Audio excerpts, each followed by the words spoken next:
Bonjour, ici Gaston Carmichael de Gatineau. L'objectif de cette vidéo est de soumettre une proposition pour améliorer le site Internet du MQI, soit mqi.québec. Il y a deux parties à cette vidéo. La première partie qu'on va voir ici, c'est l'espace public du site proposé. Et là, il y a une deuxième partie qui sera séparée et va présenter un espace privé pour ce site-là. Donc, chacune de ces parties va prendre environ une quinzaine de minutes. Alors, je vais passer maintenant directement à la page d'accueil du site proposé. Donc, voici cette page d'accueil. La page d'accueil, comme toutes les pages, est composée de trois sections. Il y a d'abord l'entête, ce qu'on voit le mouvement Québec indépendant, et puis le menu, article, accueil, inscription, connexion. En bas, il y a la page de pied de page, si on veut. Encore là, si j'ai trois liens présentement, je n'irai pas dedans, là, mais bon, on peut se brancher à la page Facebook, on peut amener le courriel, les choses de même. Et puis entre les deux, ben, c'est l'espace, c'est le corps de la page qui est vraiment variable d'une page à l'autre. Parce que l'entête et le pied de page apparaissent sur toutes les pages. OK? Bon, alors revenons à l'entête. Sur l'entête, j'ai mis l'emblème floral du Québec à titre de logo pour l'instant, en attendant que la MQI se dote d'un logo officiel. Alors, à ce moment-là, on le remplacera. Bon. Donc, la page d'accueil répond d'abord à ceux qui viennent sur le site du MQI pour savoir qu'est-ce que la MQI. Donc, c'est pour ça qu'on présente ici la mission, ainsi que la stratégie et plan d'action. L'information que j'ai mise ici est de mon cru. Il va falloir réviser ça. D'ailleurs, tout le contenu du site, j'ai mis du contenu pour pouvoir le présenter, mais ça va être à réviser si jamais on va en ligne avec ça. D'accord? Alors, maintenant, je vais passer en haut au menu articles, parce que dans le système, on va avoir des éditeurs qui vont pouvoir publier des articles, et puis les membres qui visitent le site vont avoir accès à ça. Donc, si je clique articles, il me présente les articles qui sont présentement disponibles. J'en ai 9 ici. J'en présente 7 sur la page, parce que j'essaie d'éviter d'avoir des pages qui déroulent indéfiniment. Donc, on va paginer d'une page à l'autre. Alors ici, j'ai les 7 premiers. Pour voir les suivants, je clique ici. Et puis là, j'ai les 2 derniers qui me présentent. Je reviens au début. Alors, c'est ça. Donc, on présente une synopsis de chaque article pour savoir de quoi ça parle. Et puis, si on veut voir l'article au complet, bien, on clique sur lire ensuite ici, ce qui nous amène à l'article. Donc, vous voyez ici un article typique. Il est composé de 3 parties. Vous avez le texte principalement, qui est le corps de la page. Et puis, ici, on a une illustration qu'on peut optionnellement ajouter à la page pour accompagner notre texte. Et puis, finalement, en bas, on a une troisième section qui est les références externes. Ici, on peut mettre des liens pour appuyer notre texte qu'on a mis. Donc, on peut mettre... ça aussi, c'est optionnel. Donc, la seule chose qui est obligatoire, c'est de mettre un texte, évidemment. OK? Donc, ici, on voit l'auteur. Alors, je vais revenir plus tard dans la partie privée du site pour expliquer comment on peut entrer un article sur le site. L'idée, c'est que tout le monde va pouvoir contribuer et entrer leurs articles directement. Donc, je reviens à la page d'accueil. Et maintenant, je vais présenter la partie droite de la page d'accueil. C'est là qu'est principalement notre contenu. D'accord?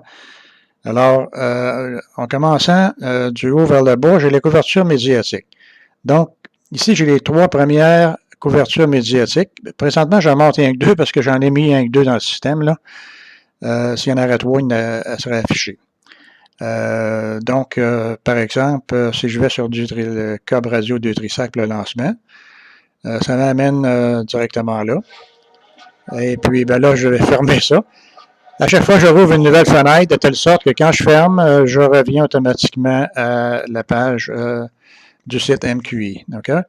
Si je veux voir toutes les couvertures médiatiques, à ce moment-là, je vais cliquer sur le titre, couverture médiatique ici, s'il veut pas toutes les présenter. J'en ai seulement deux, évidemment, comme j'ai dit. On peut les regarder individuellement à partir d'ici également. OK? Donc, je retourne à l'accueil.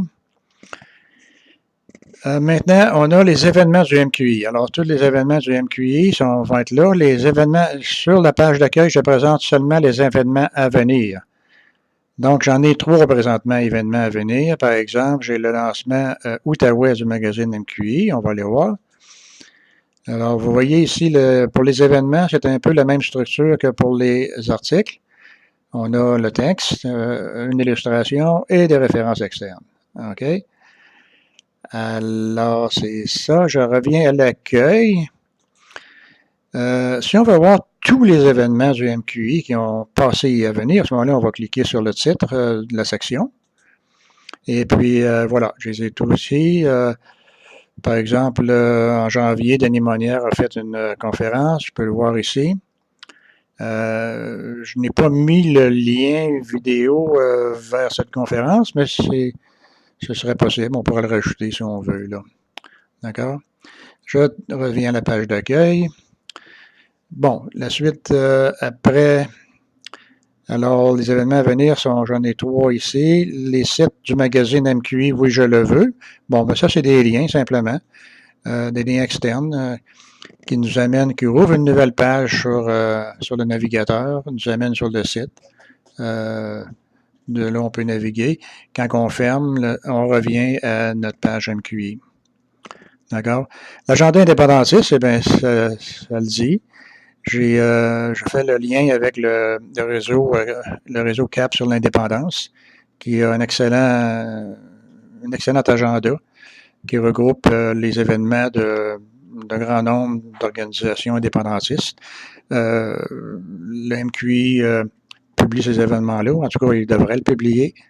C'est ça. Donc, je ferme ça pour retourner à MQI, à mon site. L'agenda indépendantiste, on vient de voir. La bibliothèque du MQI. Ça, c'est simplement un répertoire de livres qu'on peut mettre sur le site comme référence à nos membres. Alors, les livres sont présentés par du plus récent au plus ancien, et puis on a le titre, l'auteur, et puis si on veut en savoir plus, bien, ça nous amène généralement à l'éditeur du livre. Par exemple, si je regarde de quoi total est la somme de Alain Deneau, ça nous amène à l'éditeur qui est Éco-Société, et puis on a un résumé du livre. On peut savoir de quoi il s'agit plus en détail. D'accord? Donc, voilà, je ferme ça, je retourne, ça va me ramener à ma page d'accueil.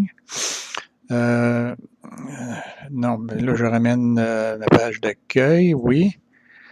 On est rendu comme au bout. La balance qui reste, c'est les espaces alloués. On est libre de mettre ce qu'on veut là. On pourrait même vendre de la publicité si on désire. Là. Même chose ici en bas.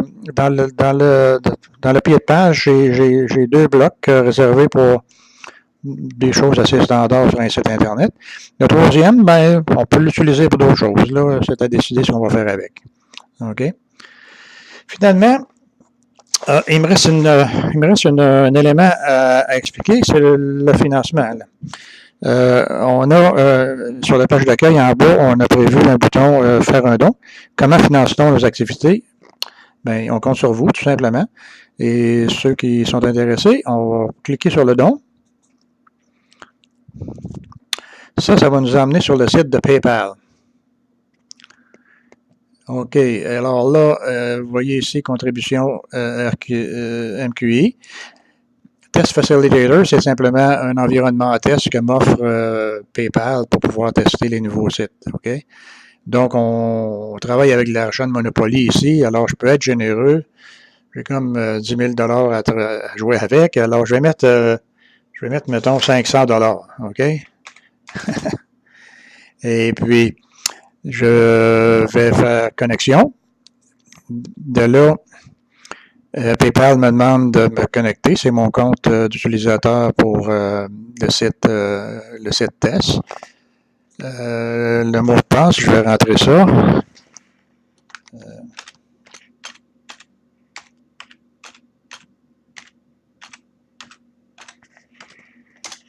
Voilà, c'est parti. Donc là, mon compte est validé par PayPal. Il va vérifier ma transaction et me demande de confirmer. OK? Veuillez vérifier votre don. Donc, tout me semble correct. Alors, je confirme mon don, effectuer un don. Je clique là. Et puis, ça me ramène... C'est ça. Donc, PayPal a accepté mon don. Il me confirme que l'argent a été reçu.